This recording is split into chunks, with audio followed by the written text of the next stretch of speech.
so thanks for allowing us to be a few minutes late.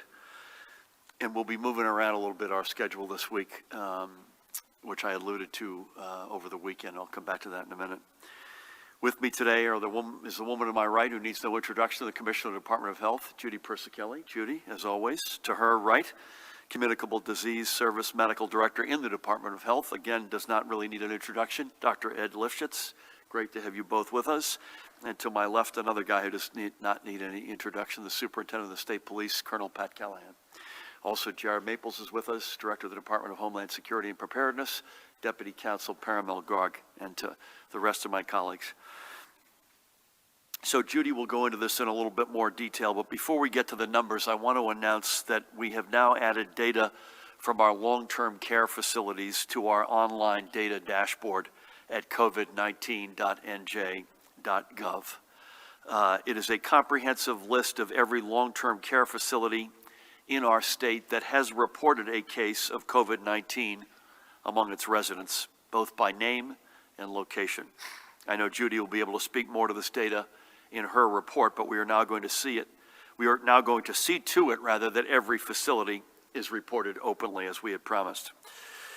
This added reporting continues our efforts to put up as much data as we can. And I understand, which is a point of modest flattery, I have to say to our, particularly Beth Novak and Judy and their teams in terms of the Office of Innovation and Department of Health. I understand our information hub is being copied by other states, and so we take pride that we here in New Jersey created a national model. Now, getting to the charts and trends as we see them, let's start with a statewide look at the spread of COVID-19, and it is slowing. Again, this is a heat map that we've been showing from over the past couple of weeks. It shows the rates by which the numbers of new cases are doubling and that they have significantly slowed, or the numbers are gone up, and that's a good thing in this case. In areas of the state which just a few weeks ago would see the number of total cases double in a matter of days are now seeing those rates slow to where we can measure them in the numbers of weeks. And again, that's really encouraging. You look at Bergen County, where this all started, at almost 3 weeks for doubling. My county, Monmouth, 24.5 days. We need to continue to see those numbers rise and that chart be as light, universally light as possible. Today, we are reporting 3,528 new confirmed test results, positive test results, and the statewide total is now 88,806, as you can see. You can see from this chart our 3-week trend in reporting new cases, and we have achieved relative stability. I say relative stability. This doesn't mean that we aren't going to see some days with one-off spikes or drops, and we must move away from looking at a snapshot data and instead looking at overall trend lines. Our hospitals are reporting 6,986 COVID-19 patients. Judy, I got that right, I believe, of whom 2,018 are listed in critical or intensive care, and 1,594 ventilators are in use. 74 patients are at one of our field medical stations. Judy, in her remarks, I know, is going to touch on the fact that she was in Secaucus at one of our field medical stations this morning. And also the reality here, Judy, as she pointed out to me earlier, good news is hospitalization's down. Intensive care is a little peskier here and is not going down by as much or as quickly. And that's something, obviously, we look at very carefully. For the 24-hour reporting period, there have been 583, happily, folks who are discharged. Looking at this graph, we are seeing relative stability in the number of patients in critical or intensive care. Again, stability, whereas hospitalizations have begun to show more of a downward trend. Now, the two slides to come are the most important to us as we begin our planning for the next several weeks. They begin to give us our clearest indication of the path ahead. The number of newly hospitalized patients is moving, as I said, on a downward trend. This is one of our most important positive indicators. It means that our healthcare system is in a better position to be able to get ahead and stay ahead. It means that our aggressive social distancing efforts are having their desired effects. These are real numbers. This is reality in our healthcare system. And it means that as new cases are identified, and as we take steps to ramp up and expand our testing regime, we will be in a better place to capture and contain COVID-19. While there is no doubt that the lack of either a federal plan or real federal support for tests and PPE, both of which, by the way, are essential to robust testing, there's no doubt that that has inhibited our testing efforts. The numbers on hospitalizations are a definitive measure. In other words, we could speculate all we want, and we do a lot of it, in terms of modeling about what the denominator looks like. We try to get at that, obviously, through as aggressive testing as we possibly can. We're the 4th highest tested state in America, but it still is not remotely close to what we need, particularly from the outset from the feds, to get universal testing. So we're always debating and wargaming and modeling what's the actual denominator. There's no wargaming here. These are facts. These are folks who are hospitalized. This data helps inform our decisions as we look toward a reopening strategy, as we look to prepare for a spike that will surely come when we do reopen, and for a potential recurrence of this virus later this year. We must prepare for all those scenarios. We know that these types of viruses can mutate and come back worse for round 2. This is about saving lives, and we will continue to be data-driven in our effort to save lives and to prepare for what's to come. We had a conversation, Judy, Pat, and I, and others this morning at The Rock about the H1N1 reality that Ed has spoken to. And in fact, if anything, this is a much more lethal, you called it, much more efficient virus. And we have to prepare for that. We have to make sure that we're not getting dragged by that reality. And the number of discharges continues to outpace the numbers from intake. Please God, may it stay that way. These lines intersected for the first time last week, and we can now see a trend emerging. Please, let's hope it stays that way. This did not happen by accident. We planned, we worked, and we collaborated. We worked with our hospitals and with the U.S. Army Corps of Engineers to increase hospital bed capacity. In fact, Judy, Pat, and I, among others, will be in Atlantic City tomorrow morning, 9:30, is that right? To tour the Atlantic City Field Medical Station. We worked tirelessly, as did our healthcare providers, I might add, to get more ventilators and to adapt existing equipment. We are not by any means claiming victory, but we are making progress. I want to thank everyone in our administration, in the healthcare community, and in the federal government who have joined together to get us this far. And we have much further to go. And as if we needed a reminder as to the gravity of the challenge still before us, sadly today we must report another 177 COVID-19 related deaths, and the total number of lives lost now stands at 4,377. 177 precious lives lost. Among those we have lost was Ambassador Fode Mansoure of Franklin Township, Somerset County. Ambassador Mansoure was a representative of the International Human Rights Commission Relief Fund Trust and Deputy Foreign Minister and High Representative to the United Nations. He was a strong advocate for his native Sierra Leone, and especially for our states and our region's Sierra Leonean and West African communities. He put his community before himself and was always thinking about how else he could help others. He is remembered by friends and colleagues as a kind and hard worker whose boundless energy and sense of humor spread to all who happened to be around him. To his wife, Patricia, with whom I spoke yesterday, and their family, I extend our deepest condolences, and our entire West African community is in our thoughts and prayers. Bill Thuckman, there he is, was a longtime resident and community member in Maywood. He was just shy of reaching his 95th birthday. Born in Jersey City, Bill enlisted in the Army in 1943, and throughout his 3 years of service, quite literally traveled around the world. Returning home in 1946, he went back to his prior job at the Borton Company and met Anna, who he would marry in 1948 and with whom he would share his life for the next 71 plus years. Bill and Anna settled in Maywood in 1950, which they would call home for 68 years, and he went back to school on the GI Bill and got a degree in accounting. He would retire for good in 1990.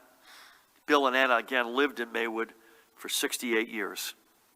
Bill was a life member of Maywood VFW Post 7408 and served as its quartermaster. He was a member of the Maywood Pool Commission and helped organize the annual July 4th parade. Besides his beloved Anna, with whom again I spoke yesterday and had that honor, he leaves 4 children, William, Robert, Carol, and Janet, and their families, which account for Bill and Anna's 10 grandchildren and so many nieces and nephews. May God bless him and each and every one of them. I'd like to remember Anna Gaffney, mother of a dear friend of both mine and Tammy's, among so many members of our team, Jerry Generone. Anna was 81 when she passed away this weekend due to complications of COVID-19. Anna was born on the 4th of July, as my mother-in-law was, in this case 1938, in San Sebastian, Puerto Rico, and came to the mainland U.S. at the age of 13, settling in the Bronx, where she would eventually meet her husband, Edward. The couple would eventually move to Sussex County, where they raised 6 children before retiring to Ocean County. She was a successful business owner and a passionate advocate for those in need. And from our friendship with Jerry, I know Anna passed these values on to her children. So to Jerry and her entire family, you are in my and Tammy's and our entire team's and family's prayers. And finally today, we must note the passing of Ray Kenny, who until his death Saturday was serving as Senior Vice President and General Manager, Rail Operations at New Jersey Transit. We had hired, notwithstanding our great cooperation with New York during this entire crisis and during most times, we had stolen Ray from Long Island Railroad and thought we had a real coup in our hands a couple of years ago, and in fact we did.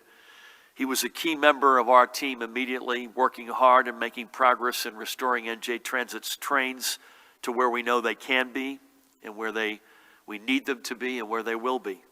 He was a really good guy, and we will miss him dearly. I spoke to his brother Ed on Saturday, and he described Ray as the perfect Irish uncle, always there for his nieces and nephews. God rest you, Ray. This one, none of these are abstract. Each and every one of these are humans and lives of our precious New Jersey family, but this one cuts right to the bone. Ray was a great man. God bless you, buddy. These are just 4 more of the tremendous people we have lost to COVID-19. And as we remember and mourn them, we must remember that we all have a role to play in losing fewer and fewer members of our extraordinary New Jersey family. We have not made any decision over the past 6 weeks in a vacuum. My driving purpose, our driving purpose, has been to save lives, period. Every step we have taken, from closing our schools to closing non-essential businesses and work sites to requiring you all and us to wear a face covering at the supermarket and elsewhere, and everything else has been made with a singular goal in mind, and that is our mission to save lives. It may be inconvenient for some, and we get that, but your inconvenience pales in comparison to the 4,377 blessed souls who have now left us. My job, our collective job, is to protect the 9 million residents of our state as best as possible. And for that, I will not apologize. In the coming days, I will announce the benchmarks we will need to see and the principles which we will follow to reopen our state and begin our reemergence from this pandemic. However, do not think for 1 minute that we're going to be able to flip a switch and return to life as we knew it. We will be careful and we will be strategic. We will continue to ask for you to play your parts, and you've done an extraordinary job, that must be said. We will make decisions based on facts and medical science, so we do not experience or exacerbate a second boomerang wave. And as I mentioned earlier, that is a real possibility with a virus like this, even if we do everything exactly right. I know many of you are worried about the small businesses in your community, as am I. Reopening our economy today would backfire on us in 2 respects. a large spike in COVID-19 cases and no customers at our stores because people are still fearful for their health and that of their kids and families. So this is a two-part scenario. Securing the public health situation so that you can have confidence as you get back, as we reopen our economy. Right now, that confidence does not exist. And we will align ourselves with our region to ensure that as one of us begins to reopen, we don't inadvertently expose each other to more cases of COVID-19. We are working in a coalition because New Jersey is not alone in this. We are drawing from our neighbors' insights and experiences to make sure that New Jersey comes out of this, and we will, stronger and more secure. But to be clear, there is one overriding principle. Personal health creates economic health. Personal health creates economic health. It can't be the other way around. Consumer confidence, the willingness of people to go out and shop, to eat out, and for workers to feel confident that their workplaces are secure only comes when people are convinced that their health is secure. Let me say it again. Personal health creates economic health, and it has to happen in that order. So to other topics, if I may. I had a good conversation this morning, private conversation with the President, expressing again my strong belief that we need direct cash assistance to states. The President indicated that it was his hope that that could be part of the next round of stimulus. We can't wait another minute longer. We discussed the situation in New Jersey. In fact, he had been studying that, as I mentioned on many occasions. It's one of the handful of states that he probably knows the best. We had a good, I thought, folks, a good video call with the Vice President and his team, as well as most, if not all, governors. Again, I reiterated direct cash assistance, interpretation as liberal as possible in the applications of the CARES Act money, and the fact that we're going to need a partnership with the federal government as it relates both people, manpower, and technology, by the way, for testing, for contact tracing, for healthcare infrastructure as a general matter. I want to continue to give the Department of Veteran Affairs a shout out, beginning with Secretary Robert Wilkie. Their teams have arrived to plus up staffing in both Menlo Park and Paramus homes, not a moment too soon. So I thank them again publicly.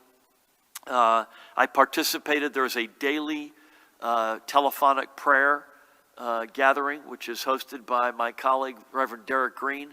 I was honored to participate with that group today, and it was quite inspiring. Each morning at 8 a.m.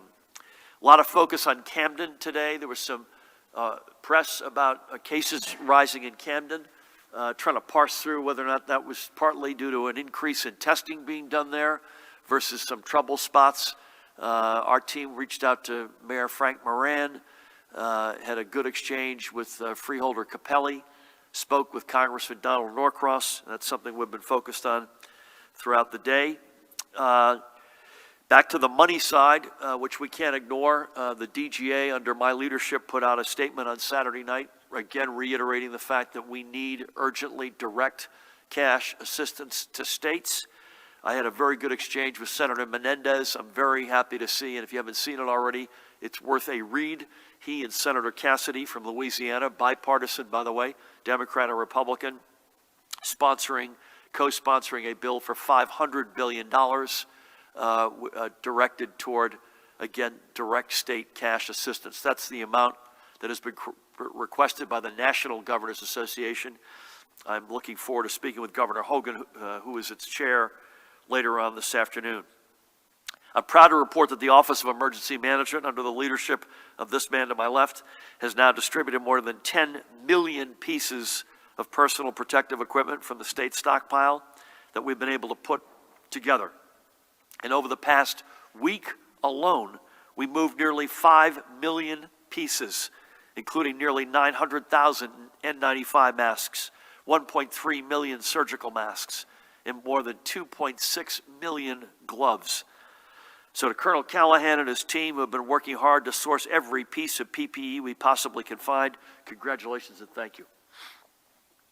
We have also recently received, and Pat, you alluded to this the other day, an N95 mass decontamination unit from Battelle, which is currently being set up in Edison. Again, thanks to the prudent planning of our task force, we secured this item early, and this will help us deal with the continued national challenges around PPE. This is another area in which we continue to punch above our weight in the face of national challenges.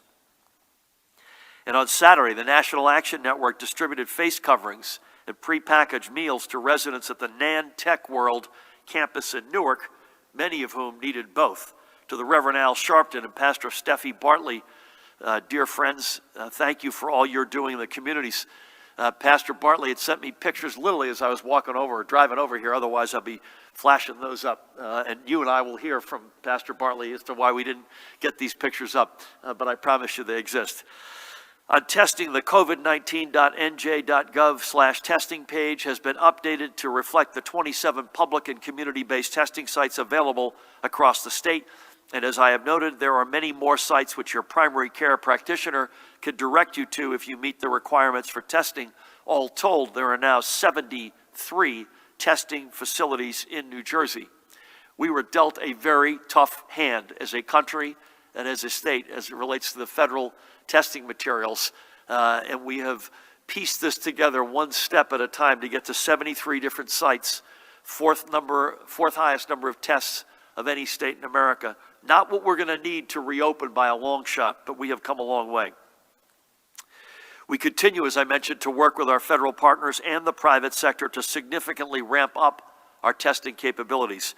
We know that a solid testing regime, as I mentioned earlier, will be critical, essential in our reopening strategy. We are encouraged by the tremendous partnerships we have forged already with Rutgers University, with Abbott Labs, to pick two good examples on new testing systems, and with our private labs, which continue to expand their processing capabilities.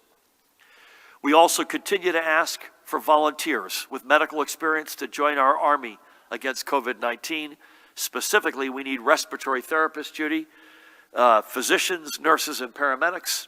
If you have experience in these positions, please visit covid19.nj.gov/volunteer, as you can see, to sign up. And in doing so, you'll be adding your name to the more than 22,000 healthcare workers who have volunteered with us.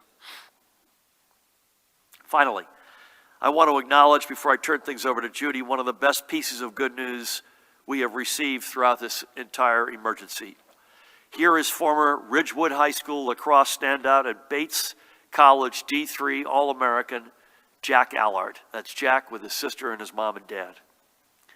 5 weeks ago, on March 13th, he didn't feel well, and he checked into JFK Medical Center in Edison, where he was confirmed positive for COVID-19. His condition deteriorated, and he was placed in a medically induced coma, put on a ventilator, as was transferred to the hospital at the University of Pennsylvania in Philadelphia. It was a long month, but slowly Jack rebounded. And last Thursday, he was clapped out by the doctors and nurses who saved his life as he walked out of the hospital. I had the great honor to speak with his mom, Jenny, and with Jack himself a short while ago. What a story. Let's put this in perspective. Jack, as you can see, is as athletic as they come. He is only 26 years old, and yet we nearly lost him to COVID-19. Don't think for 1 minute that just because you exercise that you're immune. You're not. And Jack is one of the extremely lucky ones. As I've noted earlier, there are 4,377 New Jerseyans who have not been as lucky. And some of them, by the way, have been Jack's age or even younger. So when I hear about folks weighing the economic pain versus the physical potential pain they may suffer with themselves, their kids, or their parents, when I hear about play dates that are going on unabated, folks, look at that guy, the picture of health. That is Jersey through and through, an extraordinary athlete, as there are so many in this great state. We almost lost that blessed fellow. Folks, understand this is real.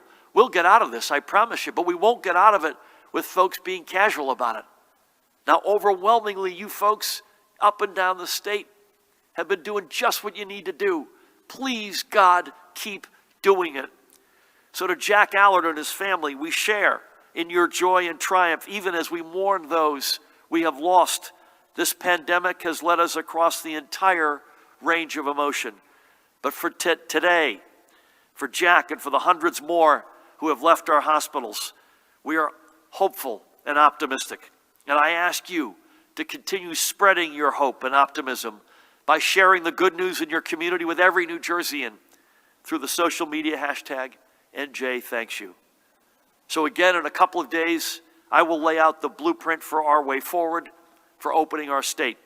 But we cannot get to that point if you stop doing the things you're doing. This is no time to let up. If anything, it's time to bear down as we've never, ever done before. With that, please help me welcome the woman who needs no introduction, the Commissioner of the Department of Health, Judy Persicelli. Thank you, Governor, and good afternoon. Well, the state surveyors continue to visit our long-term care facilities to inspect and assess their compliance with state and federal regulations and guidelines. As of yesterday evening, 21 facilities were inspected, with additional surveys planned this week. The survey teams are looking at infection control, staffing, availability of personal protective equipment, and implementation of an outbreak response plan.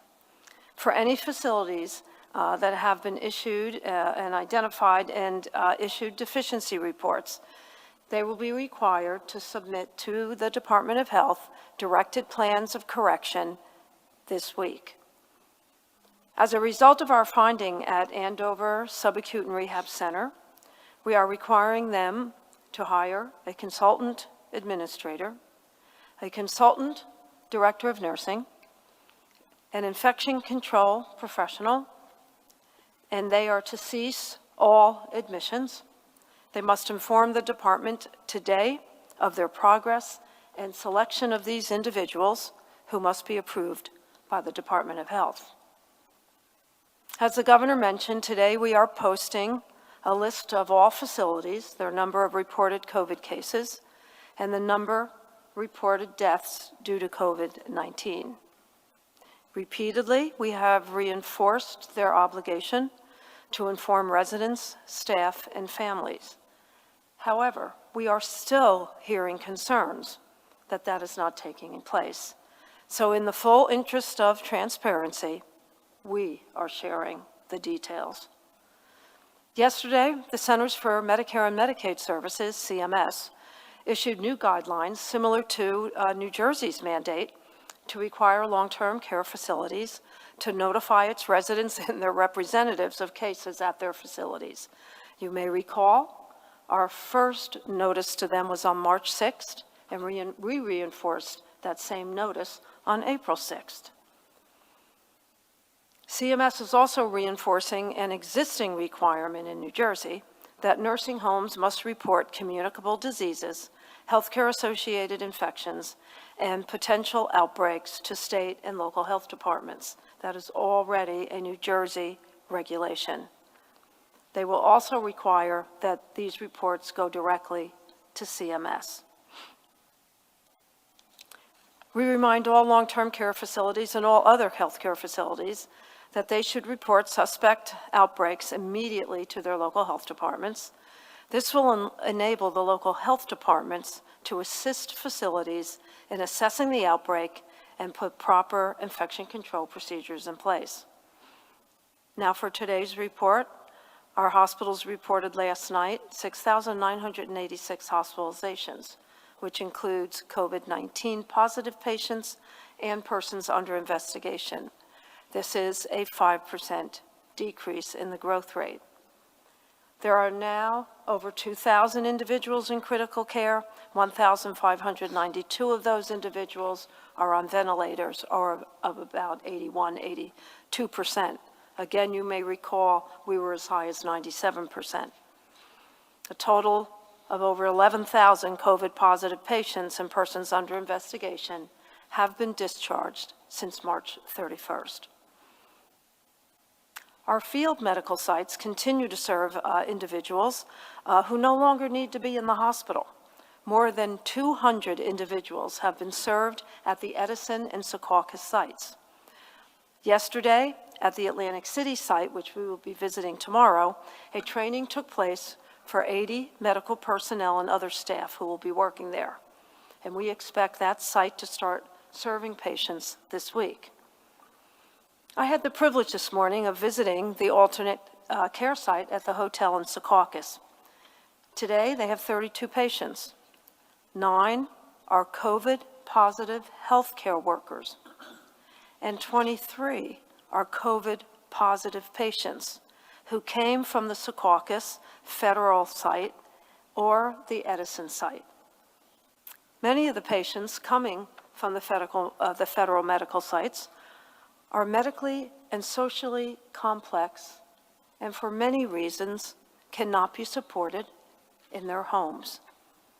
We have a patient who is blind and needs more assistance while she quarantines. We have several patients with complex chronic illnesses such as diabetes, hypertension, and asthma. We have patients with significant mental health disorders, including depression and anxiety, and very few social supports at home for them. Many of the individuals there do not speak English. They're exhausted. Some are still feverish and have shortness of breath, and they are separated from their families and support networks, and the team there is providing them that support. Several were most recently staying in homeless shelters. The care team at this alternative care site is caring for everyone. They're accepting new admissions daily, and the census continues to grow. This site is being led by Dr. Jeff Brenner and Kathy Stillo, who are on loan from United Healthcare. Cooper University Healthcare is sharing Rachel Adams to temporarily work as the chief nurse officer there. There is an APN, advanced practice nurse, that I met today, and along with Rachel, I'm proud to say they are both Rutgers graduates. The staffing agency, Horizon Healthcare Staffing, that came to us through the portal has been amazing to work with. The teamwork at this site has been extraordinary as they establish this innovative model of care for perhaps those who have been left behind. Today, we're reporting 3,528 new cases for a total of 88,806 cases in the state, and sadly, as the governor shared, 177 new deaths. Of the deaths that we are able to investigate, 43% are female, 57% are male. 50.5% are white, 21.8% are black. 16.6% are Hispanic, 5.7% Asian, and 5.4% other. As reported previously, 60.7% have an underlying cardiovascular condition, 39.3% diabetes mellitus, 30.2% other chronic diseases, 19.8% chronic lung disease, asthma, emphysema, COPD, 15.8% chronic renal disease, 15.2% neurological disability, 13.7% other, and 11% cancer. Additionally, 27.9% are associated with long-term care facility clusters or outbreaks. Overall, in our mortalities, 40% are associated with long-term care facilities. The VA homes at Menlo Park and Paramus still continue to be stressed. We continue to monitor them. On a call yesterday with the VA, they are sending individuals in to help both at the Paramus site, first and foremost, and also the Menlo Park site. The Menlo Park site reported between yesterday and today 1 additional death. The Paramus site has reported 6 additional deaths. We thank the VA for the support that they will be giving us over the next 2 weeks. According to data from this morning of the 7 laboratories sending us COVID-19 results, 161,714 individuals have been tested, 72,463 have tested positive, with a positivity rate of 44.81%. In closing, thank you again for staying home and maintaining social distancing. It is making a difference. Stay connected, stay safe, stay healthy, stay doing your part in saving lives in New Jersey. Thank you. Judy, thank you for this and for all. Just a couple of quick follow-ups, may I? Counties, again, positive cases. That's the same 6 that lead the pack in order: Bergen, Hudson, Essex, Union, Passaic, Middlesex. The race statistics are about where they've been. Again, concern in particular about the African-American number, which looks to be about 50% higher than the overall representation in our society in New Jersey. Veterans, while there are a couple of positive cases, one piece of good news continues to be a largely meaningfully better picture in Vineland, and that continues to be the case. Is that fair? Yes. Yeah, and so Menlo Park and Paramus is in fact where the VA has come in to help us surge. And by the way, they have said, God forbid we need it in Vineland, but they would also find a way to help us there if we needed it. Mahan, correct me if I'm wrong, just get this out of the way before I forget. Tomorrow, we're not only going to be in Atlantic City in the morning, I'm then going to tag on. I'm going to keep going south to look at some of the storm damage from last week, which means we'll be here at 3 o'clock tomorrow. Is that correct? Okay. And then on Wednesday, to be determined, I know, but we are trying to coordinate with the Army Corps and look at some of the northern facilities, not field stations, but places where they've reconfigured or reopened wings, et cetera. So that's still a potential for Wednesday, which means we'll be again 3 o'clock if that happens here as well. So forgive us for the next 2 days. We're going to be a little bit later than normal, 3 p.m. tomorrow and 3 p.m. on Wednesday, but if that changes, Mahan will come back to us. With that, Pat Callahan, anything on PPE, compliance, infrastructure, beds, other matters? Thank you. Thanks, Governor. Just for the weekend compliance report, a subject who had heard that they were going to open up a testing site at a local pharmacy went on Facebook and threatened to basically run people over. The part about this story that's important is that people saw it on Facebook and did the right thing and called the police. They subpoenaed the IP address, went to the subject's house where he did admit to making the post, but indicated he did not have any intent to harm anybody. Over 4 different events over the weekend in Patterson, 14 different individuals were cited with EO violations. Again, 4 more gatherings than we'd like to see, but again, generally overall compliance pretty good. In Newark, 19 EO violations were issued, along with 3 businesses being shut down. In South Brunswick, 4 subjects were cited for burglary and EO violations.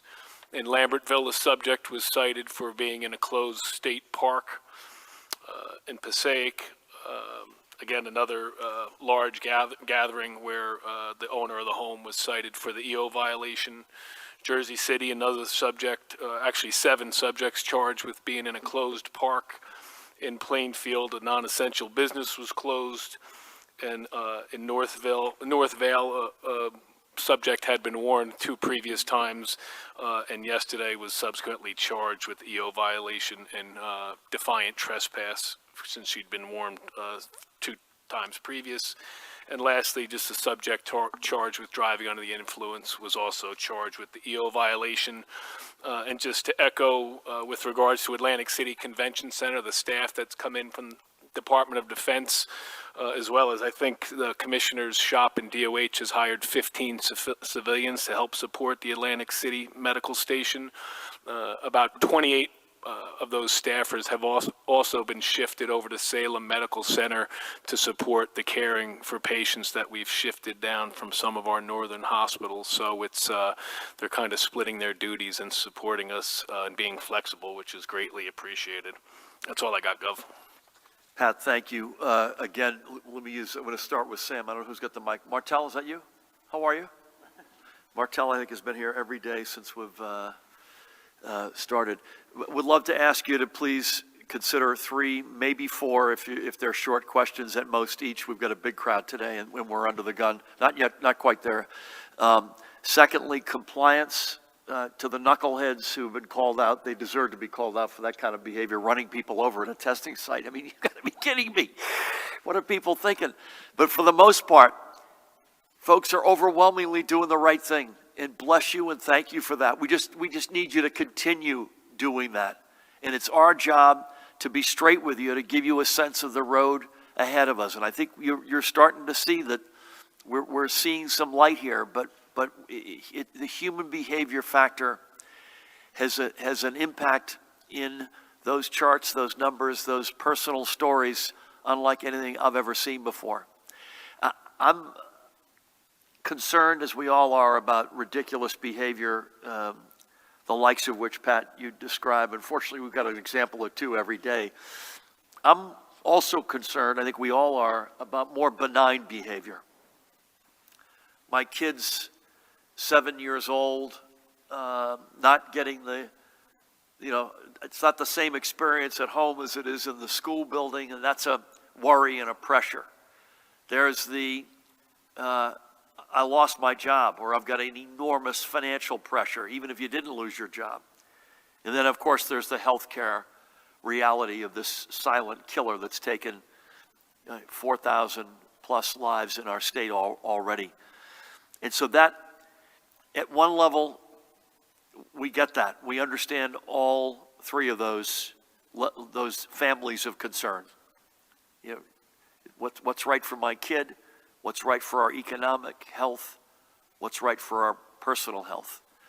We get that. But we also get this, that unless we take care, and by the way, that leads to more benign behavior. It's the underground play date. We were standing 6 feet apart at the end of the driveway, and we're not doing that anymore. You can't do that, folks. You can't do that. This is first and foremost of those 3 concerns that you rightfully have, for those of you with families. Public health is number 1. It trumps everything else. And we don't get economic health. We don't get educational, back in the schools health without public health.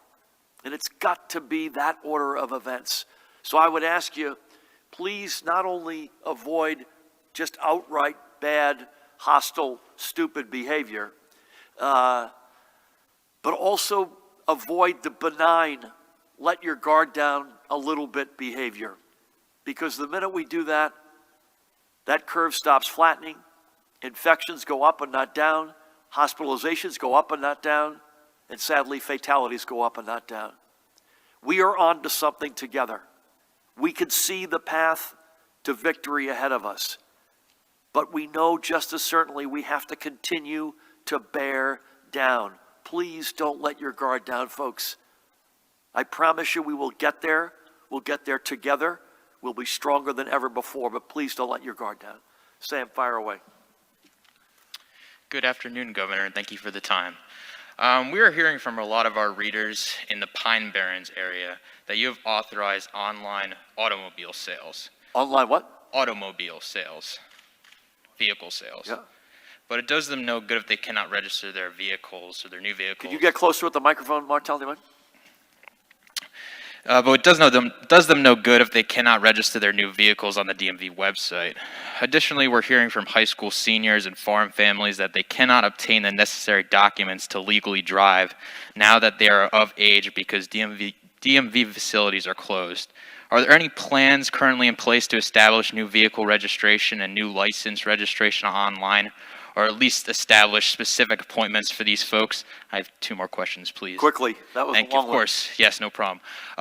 One would arguably say that there are 4 aspects to this situation: health, public safety, the executive branch, and the economy. We're curious to know why isn't there an economic or business representative at these press briefings to give us an update on the economic impacts? And the third part is, like I said, we're representative of the Pine Barrens. A lot of mom and pop shops, businesses and organizations, and there's a lot of state assistance programs such as the NJEDA programs that automatically disqualify these businesses given the requirements that favor commercial areas. And we just want to know, many of these businesses in the rural parts are on the brink of bankruptcy if the shutdown lasts another 1 or 2 weeks, including Medford, Cedar Run Wildlife Refuge. What can you say to these businesses facing bankruptcy? And what is your message to these rural business owners about any particular relief efforts for these business owners in the relief parts? I got it. Thank you. We can come back. Martel, can you go either that way or this way just a little bit? There, perfect. Paramel, help me follow up on the DMV question, if you could, in terms of what we could do online. Do you have any quick response to that? Yeah, we've been in discussions with NBC about that. We don't have any news to break right now, but we'll come back to you. I just got a note coming in here, literally walking in, that we should consider doing marriage licenses online. New York is just announced they're doing it, and I think that's something we're looking at as well. So can we come back to you on the DMV question? And that includes high school seniors getting their their driver's license to drive, right? We want them staying home, though. Will you remind them to please stay home, even though we'll give them the license? We'll find a way to get them the license. We have economic representatives here all the time, and that includes me. I consider myself the head of sales, the head of the economic department in the state, but we had Tim Sullivan here, the head of the EDA. We had Rob Acero-Angelo here, who's the commissioner of the Department of Labor. We spent a significant amount of time this weekend talking about what both a health and economic recovery looks like. And we'll have those folks here from time to time without question. And mom and pop stores, we'll come back to you on the specifics in terms of it sounds like you're saying because of their rural nature of where they're located. I don't have a glib, quick answer for you, but we care about all businesses. And unfortunately, this just in, look at the amount of unemployment claims. It's tens of multiples of any historic high, previous high. The amount of small businesses that are either gone bust or may go bust. I'm encouraged, as I understand it, this 3.5 bill at the federal level has a big slug for small businesses. I can't tell you specifically how it impacts the rural small businesses, but maybe, Paramel, you could follow up afterward, if that's okay. Thank you for that, please. Good afternoon. In advance of the tour of the Atlantic City field station tomorrow, do you expect that to be as heavily utilized as the other two field stations, given that the numbers so far in South Jersey have been lower? And then continuing on that vein, do you still expect South Jersey to see a spike, or is there a chance that these leveling off numbers could indeed just level off and continue to go down? And then finally, you said that there are 73 testing sites in New Jersey, and that's not enough to start to reopen. What is that benchmark in terms of testing where we would need to get to feel comfortable doing that? Great questions, and Judy, at a minimum, should come in here, and perhaps Pat as well, but may I say a word or two on this? I can't speak for what the capacity looks like in Atlantic City, but we have made a decision collectively that healthcare infrastructure, and by the way, getting federal money, as Jared rightfully pointed out, to maintain that healthcare infrastructure is a step that we have taken and will continue to pursue under the theory, whether or not we need the beds next week, or please God not, but 6 or 10 months from now, if this falls an H1N1 path, which God willing it doesn't, and we'll have therapeutics and whatnot in place to prevent that, we may need this infrastructure down the road, even if we don't need it in the next couple of weeks. I'll let Judy give you more details. I mentioned earlier in passing, but I'm glad you asked it, fair amount of discussion literally today on South Jersey. It was specific to Camden because of a Philadelphia Inquirer story that got a lot of people focused. Curtis Jenkins, who's a dear friend, city council president, just reached out to me as I was speaking. Spoke to Frank Moran, the mayor, Donald Norcross I mentioned, I spoke to in an exchange with Camden County Freeholder Lou Capelli. We were discussing the fact that I think it was last week, Judy, the feds had highlighted Philadelphia as the next hotspot. And so we were having that discussion literally today. Is that happening? And what's the spillover in South Jersey? Judy can come back to you. I don't think it's, and again, the experts will correct the record here. I don't think it's number of sites as much as it is number of tests and how quickly. I think there's three or four pieces of the healthcare infrastructure that we're going to need to give everyone the confidence. Forget us for a second, everybody else out there, the confidence that it's safe to get back on the water, as they say. Broad scale testing, numbers you hear, and again, I'm practicing without a license, at least 15 or 20,000 a day. That would be at least double what we've got now. But probably far more importantly is that tests you get back within 24 hours, not 5 to 7 days. That won't work. By the way, and I'm not marrying myself to 15 or 20,000 either, because that's probably a bare minimum. That's what some of the experts have said per day. Secondly, it's the contact tracing infrastructure as well. So what do you do? It's not just that you test, but what do you do if you've largely eliminated community spread and then you see a flare-up? You want to know that quickly, testing, and then what are you going to do about it? So how do you find out, I got it, let's everybody else here figure out whether or not how much contact you had with me, et cetera. And then thirdly is the process to isolate and quarantine. And then I think the fourth piece is what I've already said, which is healthcare infrastructure, including number of beds that are significant and are able to allow us to anticipate and get way far more out ahead of any other resurgence in this virus down the road. Judy, please correct the record. Thank you. No, you were fine.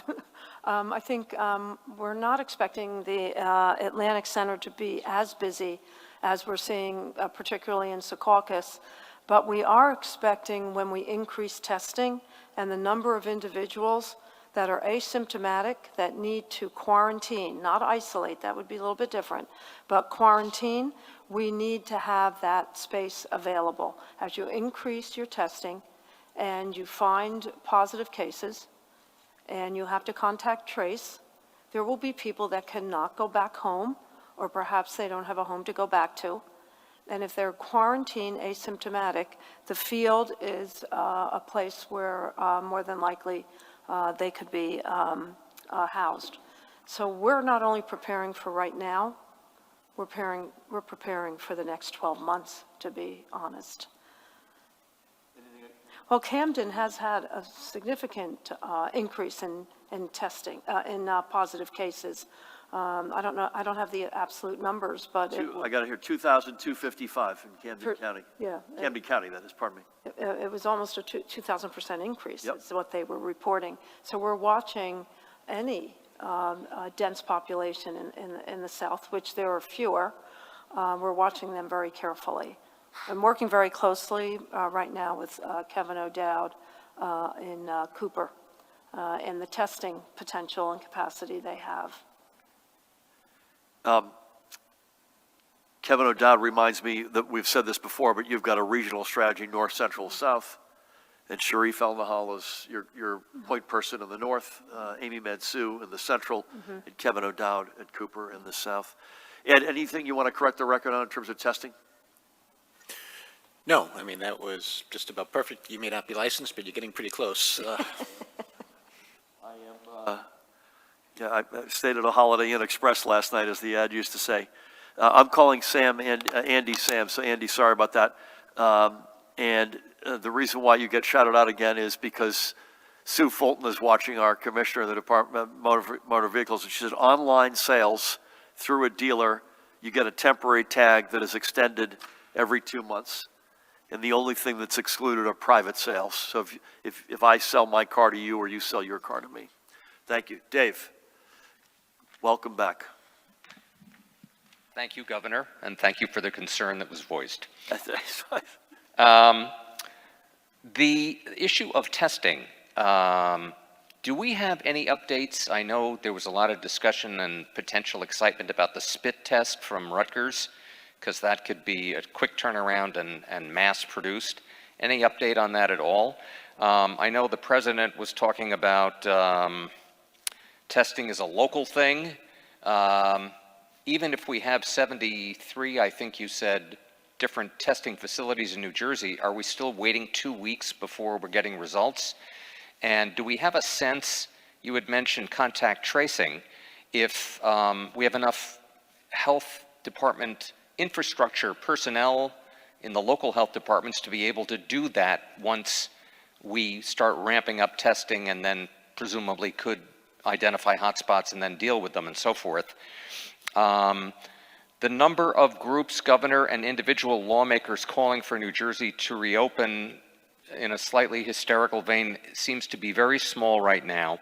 But as we increase the capability for us to begin to reopen, are you concerned that this voice and clamor may increase? And how would you respond to these increasing calls to reopen our state? We may see other states start to do this that have not been as hard hit as New Jersey. And then finally, just to confirm, the hospital admission data that we're now getting, that we had asked about last week, we're talking about specifically for COVID-19 patients being admitted, yes? Correct. Okay, great. That's it. Thank you. Okay, thank you, Dave. Very quickly, Rutgers, staying very close with Rutgers. As we mentioned, they're doing I would say it's more than a pilot, but they're working with Middlesex County. Want to give Ron Rios and his freeholder team a big shout out. And we are continuing to work closely with them, as we are with a number of different providers, including also in close coordination with the White House. Testing 2 weeks is no longer the reality. It's really more 5 to 7 days, is it not, at this point, in terms of getting 5 to 7 turnaround is we think what the norm is. The president has said it's a local thing, but the reality is it's a joint venture. You can't do all this by yourself. Again, there's sort of 3 rings of responsibility that I think we and our colleagues have. Jersey first, region, coordinate with the federal government.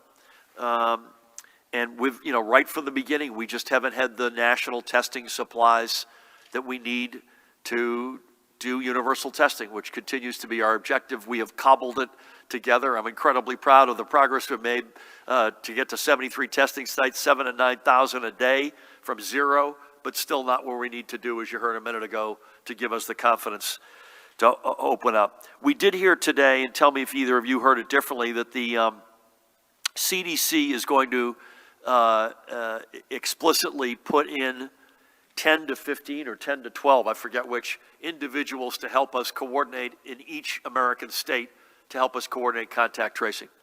We're going to need a lot more than that. It's going to be, as I mentioned on the call with the Vice President today, both testing and contact tracing is a combination of both technology and manpower. But that is that's the first time I think we heard that. Am I right in saying, folks? That's a good step. But again, ways to go. We don't have the whole architecture by any means fitted out. Yeah, there are some, as I mentioned the other day, there's irresponsible behavior. I don't have to repeat what I said the other day. There's irresponsible behavior, but not much of it from elected officials. I have to say, on both sides of the aisle, folks have been overwhelmingly, even when we've disagreed on some stuff, have been incredibly constructive in their debate. And you get, I think, the most of our attention, at least as far as I could tell, is on parks, golf, and I mentioned earlier education, schools. And we would expect as the clock goes on, it's only human nature that folks, particularly as the weather gets better, take parks as an example, that so-called clamor, which again has been overwhelmingly responsible. There are a few that are not, but overwhelming folks have been, listen, we love what you're doing, but we really want parks open, and we've got to respond as we have based on the data we've got. We can't do that yet responsibly. I hope, as I've said, reminded folks, it's not a life sentence. So we'll get there, and I hope sooner than later. But the clamor, the fact of the matter is, this is about saving lives, and we're going to do what it takes to save as many lives as we can. We've lost too many already, and our job collectively is to keep that number, each one of these, never a number, by the way, an individual precious life, to keep that as low as possible. Judy, anything you want to add to testing, contact tracing in particular? Oh, hospital admissions, we already addressed that. That's COVID specific. Real quick, Dave, only because I love you. Come on down. Any sense at all, Governor, about, we keep talking about we're going to have this testing increase. Is next month, May, at some point, do we think maybe, or is it going to be June? Any sense at all? It's going to have to be, I'll answer it myself, it's going to have to be before we, with any confidence, open things up, which means it's got, in my opinion, we've got to be in a completely different place in the next 4 to 6 weeks, is the way I think about it. You good otherwise? Just on testing, you'll see us roll out some testing of vulnerable populations over a shorter period of time to see how we do with it. And so that'll be started within the next 2 weeks. Yeah, so this is, among other things, taking what is now already happening, but make much more robust long-term care facilities, which has been a big exposure. Sir, do you have any? Can you hold on? Governor, 3 questions for 3 of my NJTV, NJ Spotlight colleagues. I think I noticed Elise handing you one. Is that right? No. Oh, no, I totally am. Okay, just checking. First, some experts are saying now may be the time to ban customers inside grocery stores. At what point do you think this would be considered, and is delivery only feasible? Last week, U.S. Department of Labor recommended essential retailers begin more drive-through and curbside pickup options. That's one. Number 2 is what is the protocol for the undocumented to get tested? Many obviously don't have cars and can't drive to a drive-through location. Can a hospital or emergency room turn someone away who is uninsured but has symptoms? And similarly, and if an undocumented or uninsured person does test positive and needs care, must a hospital admit and treat that person? Number 3 is, do you have an explanation for the drop in hospitalized patients on ventilators? Could that have anything to do with the treatment trials underway, i.e. hydroxychloroquine or plasma? And are they reducing the severity of the disease? And is that something that you're actively investigating now? That was a creative definition of 3 questions, by the way. No plans right now to ban customers in grocery stores, but we do expect operators to enforce the social distancing, the mask wearing, the hygiene that we have put through our executive order, and we expect adherence to that, period. I will let Judy come back, if it's okay, Judy, and deal with the homeless and the, not homeless, undocumented, pardon me, but nobody gets turned away in this state for health care. And the drop on the hospitalization on ventilators, again, I'll have Judy comment on that, but I think today's data didn't show that. It's down relative to maybe a week ago, but it's sort of, it's down only a little bit over the past couple of days. Do you want to hit either of those? Yeah, on the ICU, I mean, let's talk about the trials, because I think that's the important part of that question, not just how it's affecting ICU. But there's a number of organizations in New Jersey, a number of hospitals that are in clinical trials to see the efficacy of hydroxychloroquine, to look at plasma infusions, and to look at the antiviral remdesivir. Though they're going on, and perhaps that adds to the number of patients in ICU because it's extending the life of the person in the ICU bed and maybe having better results. We obviously don't have those results yet because they're trials. But New Jersey, and particularly the larger organizations in New Jersey, are pretty active in treating the patients with COVID-19, and I think having better results than we even imagined a month ago. Thank you, sir. Going across, sir, do you have any? Yes. Yes, please. News 12 New Jersey here.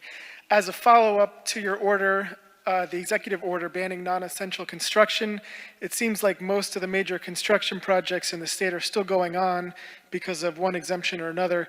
Do you know of any major projects that have actually stopped, and are you considering tightening some of those exemptions? And I have one more.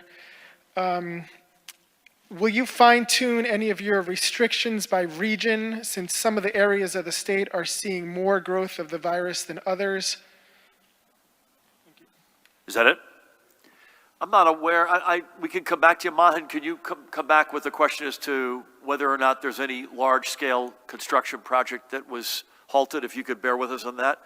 And I don't think we're considering any other tweaks to that for the time being, Paramount, right? Not at this point, no. Yeah, not at this point. And the answer is and I don't mean this from a healthcare perspective because Judy's got a regional strategy, but in terms of executive orders, you didn't ask this, but for instance, opening up parks in certain parts of the state and not others, no. No, no, no. Because it will have unintended consequences that we can't handle. And Pat will be the first to say, and there are some, and Pat lives in one of these counties, where folks will say, hey, we're not as dense. We don't have as many cases. Sure enough, you open up one park in one county, we got some of the nicest parks in America, never mind the region, and the entire region will come descend on that park, including from out of state.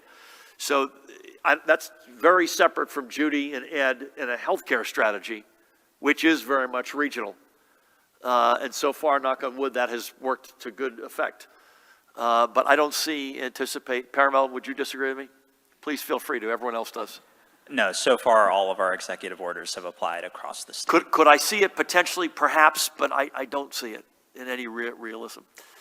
We gotta go, is Catherine, are you back there? I can't see you though, is the problem. Hi, how's it going? Nice to see you, it's been a while. You too. So in California, Governor Newsom announced a benefit fund for undocumented immigrants who can't qualify for unemployment.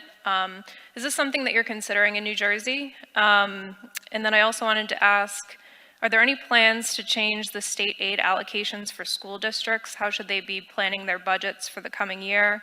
And then my last question is, hospitalizations, are starting to fall off, but are you seeing a greater concentration of hospitalizations in central or southern counties, or has there been an uptick at all? That last one, certainly, Judy, you should jump in. I like, first of all, Governor Newsom is doing a great job. I can't say enough good things about some of the leaders that we are back and forth with constantly. Governor Cuomo is on that list. There are many.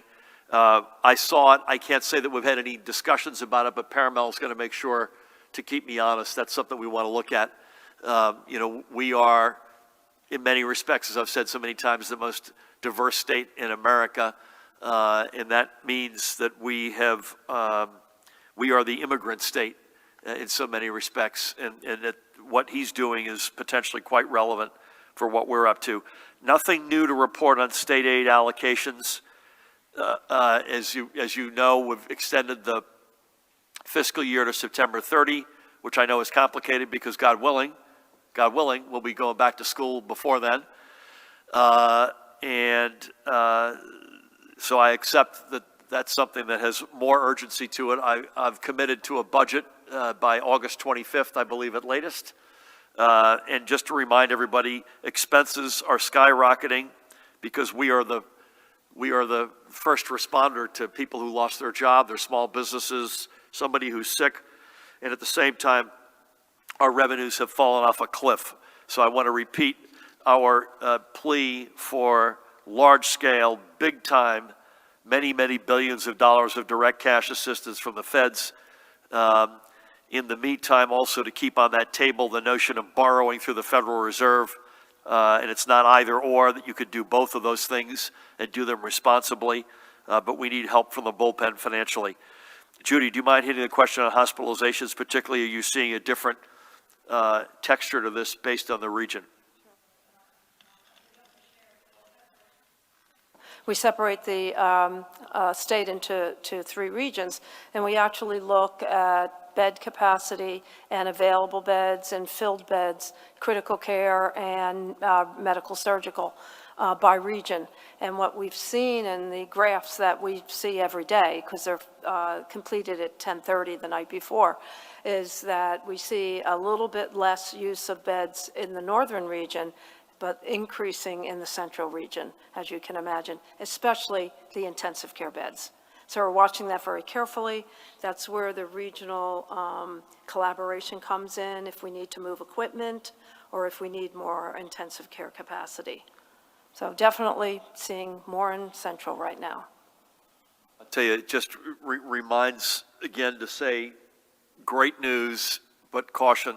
The great news is you look at that map we show every day, you look at what you just said, Judy, particularly in the north, look at a Bergen County where it's taken now almost 3 weeks for this to double.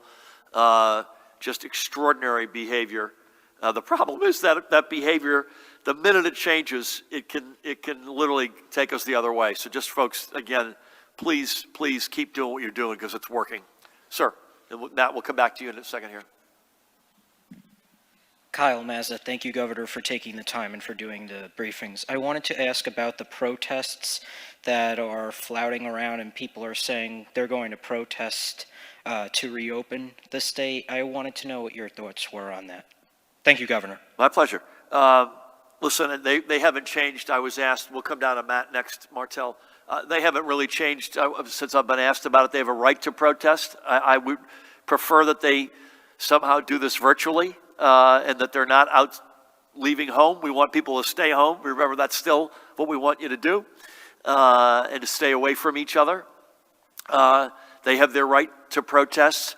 But I will say this, if you look at the facts, if you look at the data, if you look at the science, it is unmistakable what we should be doing, unambiguous, and that is staying the course that we're on. Stay home, stay away from each other. It's not a forever, it's not a life sentence, but it is unambiguous what our steps should be. So while I respect their right to protest, I wish they would do it virtually, from home and responsibly, number one, and number two, I literally don't agree with them. Literally just don't agree with them. They have a right to protest, but the facts are overwhelmingly on the side of doing what we're doing. Again, that won't last forever.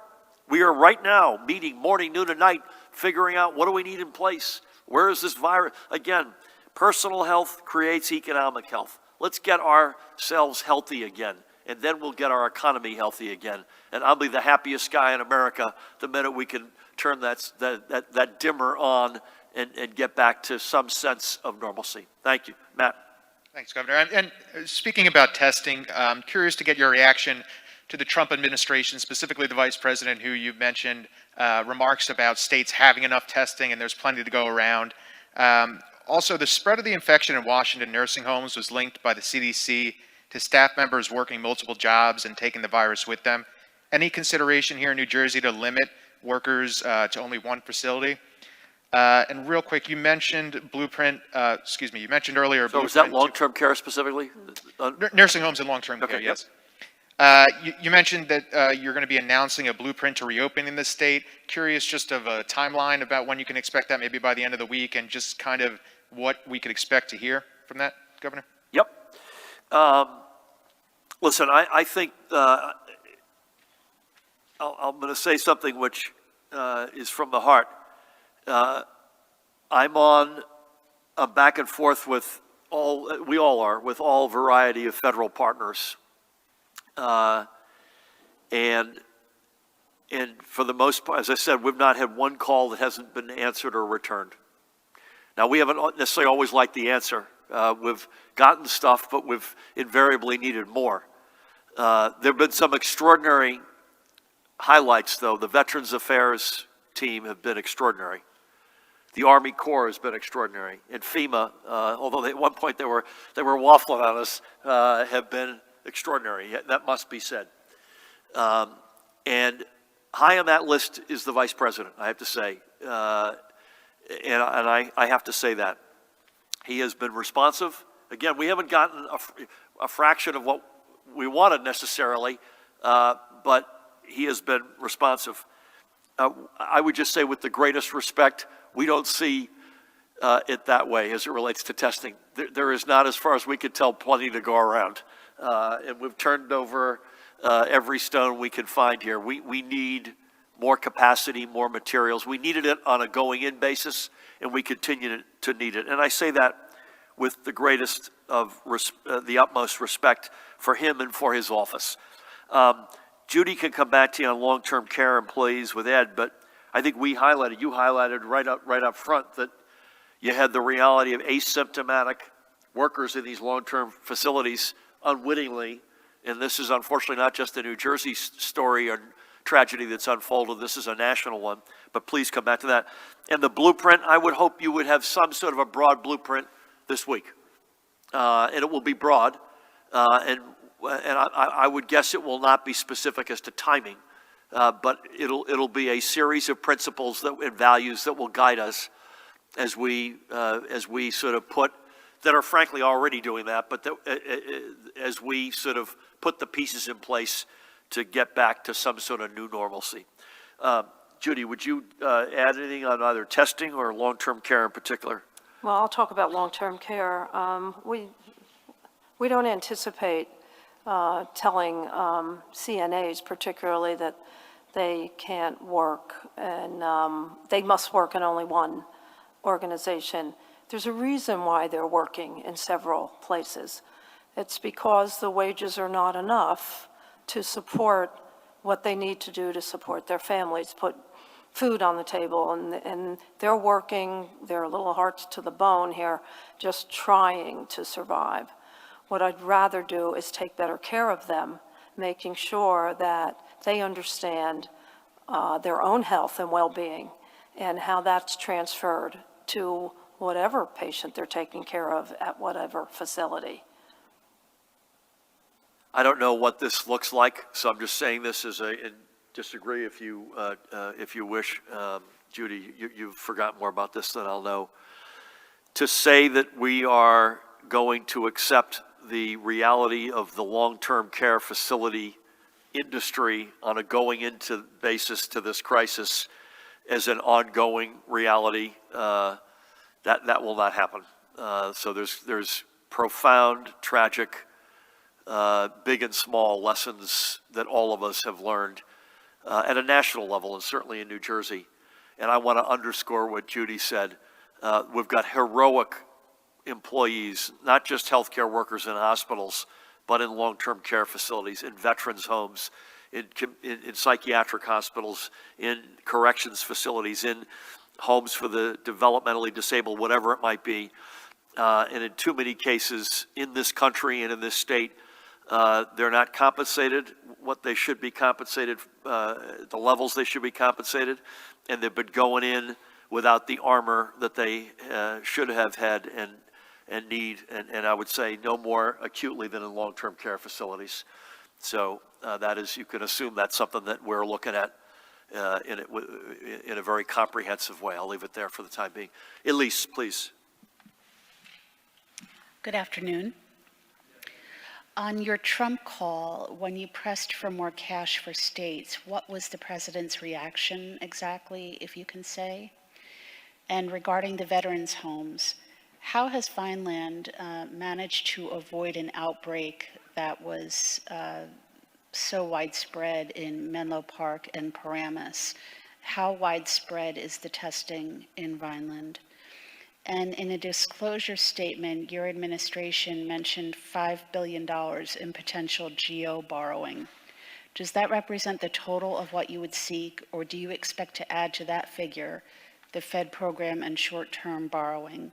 Last week you said the Fed program would cap New Jersey at $9 billion. Without betraying a private conversation, but I think he said it publicly, and while I'm happy to hear this, I just want to reiterate something I've been saying.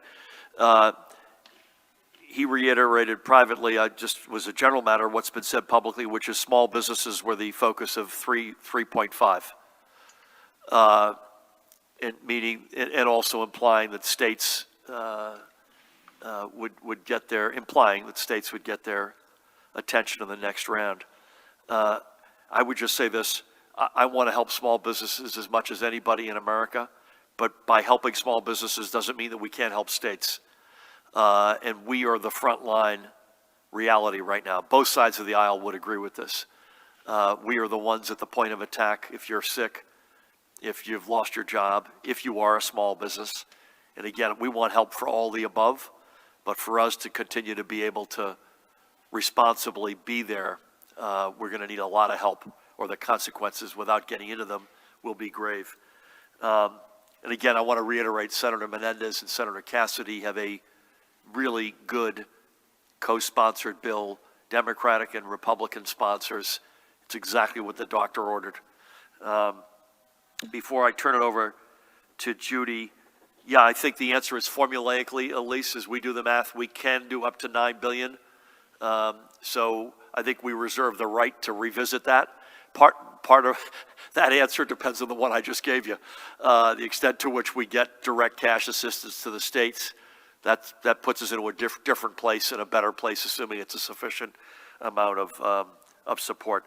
Judy, any comment on why Vineland might be different from Paramus or Ed from Menlo Park? And I'm not sure I don't know the specifics as to why that might be the case. Certainly, this is affecting different facilities in a variety of ways for different reasons. Everything from luck as to whether it gets exposed to infection control, to all these different things can come into play. But exactly why Vineland versus the others, no, I don't know. Elise, I think this is on there, just to repeat, this is, I think, today's census on Vineland. 300 licensed beds, 282 residents, 1 confirmed case, 4 ill residents pending a test, 2, I think that's 2 of whom are hospitalized, right? Is that 2 of the 4? And no deaths, thank God, please God it stays that way. And 1 staff person who has COVID-19, and none pending, and thank God no deaths among staff. Is that today's? Right. John, please take us home. Andover, is Andover required to stop admissions? And if it is that the only facility in New Jersey required to stop that? And can we get details on the 11 facilities that were visited over the weekend? And are these deficiency reports available? Could they be made public? On Andover, you mentioned that you have to accept some of their changes that were required. If you don't accept them, what's the next step? What authority do you have next? And the nursing home numbers given today include confirmed deaths as well as probable deaths. Can we get probable deaths in the overall death total? If not, that kind of skews the number of deaths as a percentage at nursing homes. It makes it appear much larger than it is in general. And Governor, on Saturday, you telegraphed the possibility of significant layoffs. Are you making any preparations for furloughing state employees? Have you discussed things with other state, your cabinet? Have you discussed things with legislative leaders? And are you making any plans for that if you don't, understandably, if you don't get the money? I thought you said 21, not 11. That your team had visited. 21 facilities. 21 facilities. Since Thursday, Friday, Saturday, Yep. Sunday, 21. I will leave it to you on the Andover and the 21. Now I'll leave my comments where they are. We've got to probably and both get a lot of federal money and borrow money through the Federal Reserve at a historic, we don't know the details, but one would think at historically attractive rates. We need either or both, most likely both. And let's just hope that we get that combination in sufficient size, and we'll leave it there for the time being, because the consequences are too dire to even discuss financially. Judy. Sure. I think we announced that we were doing 11 over the weekend, but we ended up doing 21 from Thursday to Sunday as more surveyors.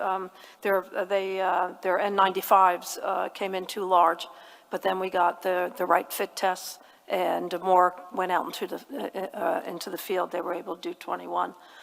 Their reports are written up and they are posted. I don't know the time frame. As soon as they can. They're more anxious to get out in the field and to see as many organizations as possible, particularly in the northern part of the state. If we don't accept what we've required from Andover, we do have the authority to place individuals in Andover. With that, I'm donning my mask, as we all will. Thank you all. Just remember a concept that we said today more explicitly probably than we've said before. Personal health creates economic health. Personal health creates economic health.